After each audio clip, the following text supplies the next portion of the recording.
اعوذ باللہ من الشیطان الرجیم،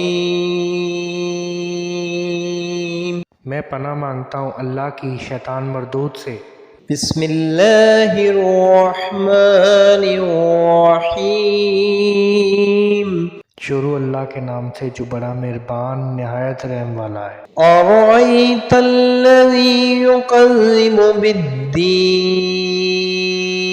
کیا آپ نے اس شخص کو دیکھا جو دین کو جھٹلاتا ہے؟ فذلک الذی یدعو الیتیم،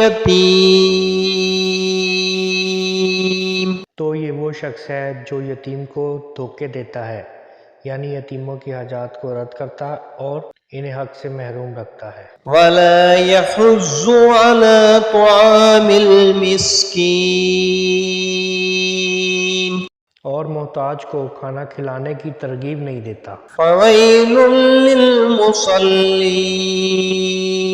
بس افسوس اور خرابی ہے ان نمازیوں کے لیے الذین هم عن صلاتهم ساہون، جو اپنی نماز کی روح سے بے خبر ہیں، یعنی انہیں محض حقوق اللہ یاد ہے، حقوق العباد بھول بیٹھے ہیں۔ الذین هم یراؤون ویمنعون الماعون،